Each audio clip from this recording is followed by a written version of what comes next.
I didn't even know he dropped a second album, let alone a third one. Where the hell's where does this man crawl? What hole does he crawl out of every 2 years? Welcome to Everyone Who Does Music, where today we're taking a look at the third LP from former One Direction member Zayn, called Nobody Is Listening. While every former One Direction member has gone out to do at least one solo outing ever since the breakup or even Zayn's departure, Zayn has had the most outings and the most releases, I do believe. I remember being kind of iffy on the release of his first record, This Mind of Mine.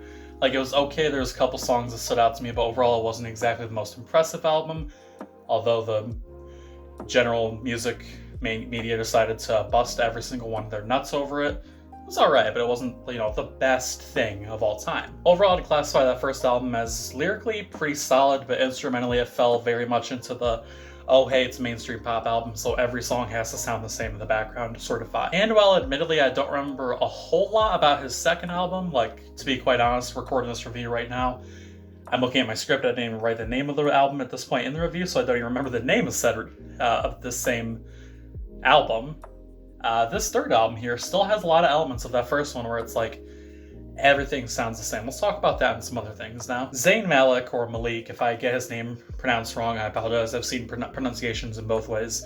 He's very much a lyricist. He's able to string together stories and set a scene with relative ease, whether it be for his own music and his own stories being told, or putting together music to serve as a companion piece to a movie. But right out of the gate, with the first 3 songs in the album, I found myself with, like I said pretty briefly earlier, that feeling of abrupt sameness, just like in that first album, This Mind of Mine, like I said, and those are the first 3 songs here. Calamity can get off pretty easy because it's an introduction track, it gets off pretty easy in that regard. The song hints at second chances, working towards those, the hope in a relationship, and similar elements like that. And also features a line that might be a reference to O.J. Simpson, according to the internet and a few message boards I read. I don't know if I see it, I'm gonna read the line itself here. Like, it's a crime on trial, I got acquitted, and he wasn't meant and we wasn't fitted. This track loses me for its over-reliance on the backtrack, which is without a doubt one of the most boring choices here on Nobody Is Listening. I get that albums like this feature moodier moments and have to sort of strip things down and leave things very basic,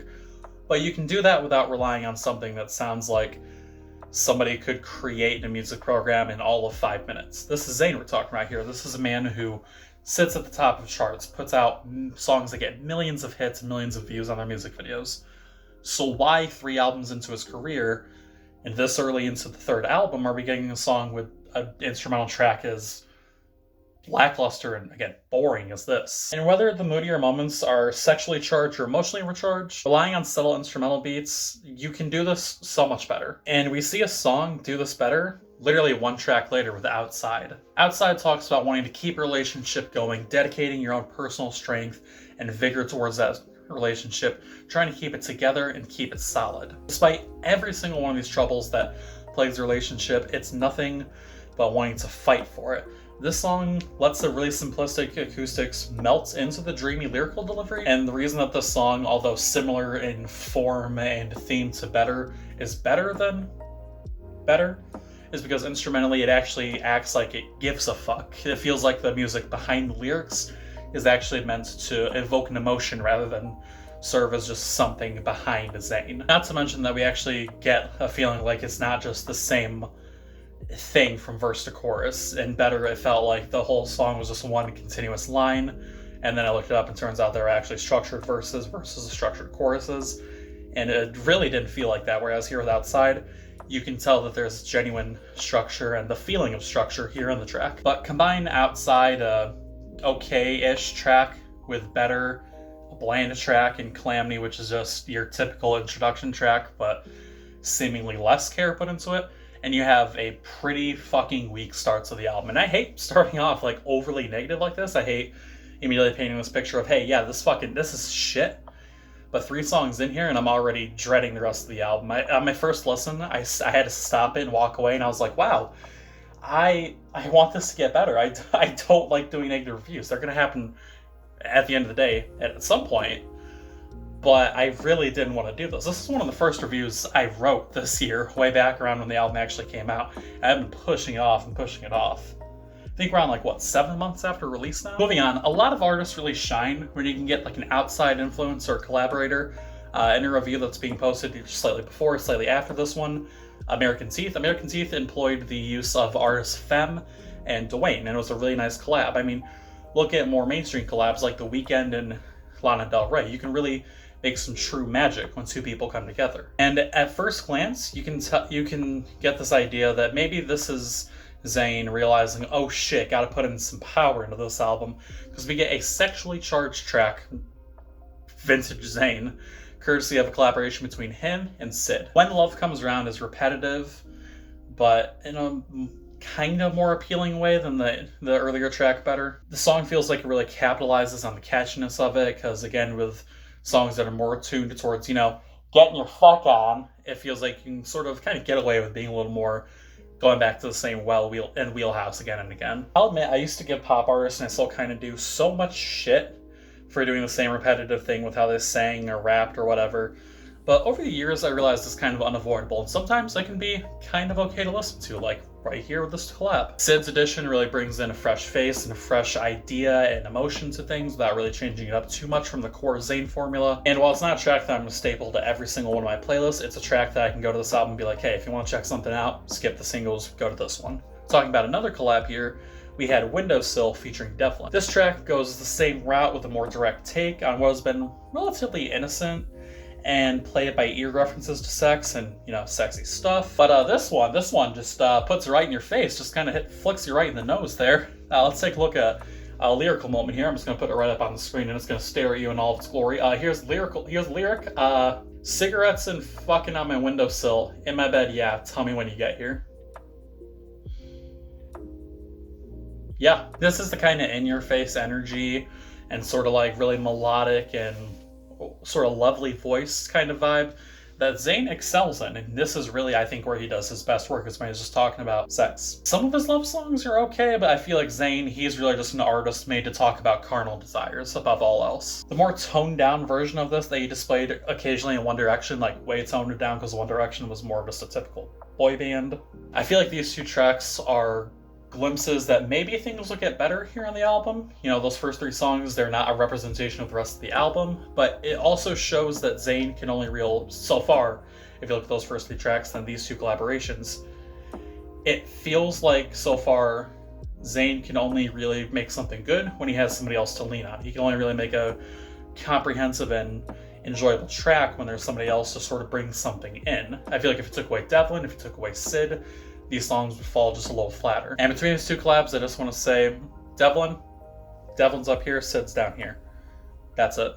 When it comes to the other songs here on Nobody's Listening, there's only one track that's really worth talking about and diving deeper, and there's only one track that's really worth even mentioning. I'm gonna be completely honest. I can give quick summaries for the other songs. Really, Sweat and Vibes sound very similar to early tracks without any big differences. Connections is a feel-good song that feels just overly samey, so there's nothing to even talk about it, because it's just what Zayn has done 100 times before without any real new additions or seemingly effort to make it something different. And then River Road and Tightrope are just sad boy takes on your relationship falling apart, and it leaves it at that. It doesn't go far to try and paint a picture of, hey, here's this big grand story. And I'm not saying you gotta have a grand story every single time, but having something more than just a base description here would have made these songs a little more enjoyable, right? These aren't enjoyable songs. There's not much more to say in a personal way or a critical way besides just these songs are falling flat. There's nothing to take in beyond just the base ideas and the base lyrics. You read the lyrics, you listen to it once, boom, you got everything out of that song. That's it. This leaves perhaps the most unique song on the album, purely for its subject being unfuckwithable. It's a basic track and idea that's been done 100,000 times by everybody in every genre. The song is Zayn saying, hey, fuck you, I'm me. Try and change me. You can't. Nobody's trying to change you. I'm unfuckwithable. It comes as a nice break when pretty much the entire album has been, I'm sad about my relationship. I feel good about my relationship. I want to fuck. That's been the whole album so far. Unfuckwithable feels like it's something genuinely different, and Zayn actually trying to put something else into this album. Zayn being horny for 3-minute intervals isn't an enjoyable album. It's the fact that he can go from that to something more worth delving in, something beyond face value that he had in his original album, This Mind of Mine, that made This Mind of Mine so enjoyable. Here on this album, it feels like The album's name is kind of laughable in a way. It's like, nobody is listening. Yeah, Zayn, nobody is listening because this could have been a 3-song EP with Unfuckwithable, Windowsill, and Tightrope, and it would have been much better than dragging this into a whole-ass album. The lyrics for Unfuckwithable, and then getting back to that, touch on various subjects. There's allusions to former label demands, his outlook on his former bandmates, and pretty much just an overall dismissal of anyone trying to control him, or rather him saying that anybody who can try to control me can't do it. Zayn's talented. He can show off his talent, he can show off that he's a great songwriter, great lyricist, and a great singer. I mean, there's a reason he was handpicked by X Factor to be in One Direction. This album is a horrible example and a horrible album from somebody who can be much better. It's a bad example of who Zayn is as a singer, and it's just a very mediocre example of Zayn's personality. For every song where it's like, oh yeah, his vocals are really coming through, or they sound really strong here on track whatever. It's the track's content itself that takes away from moments where it sounds like, oh, he's singing so well, because he's singing about nothing. He's singing about the same thing, again, 5 times in a row. You can't praise somebody's vocal abilities while ignoring the fact that there's nothing beyond those abilities here in this album and here on these songs. As a solo artist, it eventually boils down to what his voice does up against and in league with the backing track and the production. It's not just the voice, otherwise this would be an a cappella album. But it's not. It's a studio album with a bunch of different elements put into it. This album could have been a lot better. There could have been elements employed better or ignored. I wish I could say more than what I have said. I feel like I've just been ranting this whole review, but I truly think there's nothing to say beyond just the basic, what the fuck is this? With that said, Nobody Is Listening by Zayn gets a 6 out of 10. And that's the review. Let me know what you think. Are you a hardcore Zayn fan? Are you just new to Zayn? Do you think my review was representative of the work, or do you think I got some things wrong or didn't hit on something enough? Let's start a conversation down in the comments. I try to like and reply to every comment I can, unless I forget. I apologize if I do. Regardless, have a good day, stay hydrated. I'll see you next time.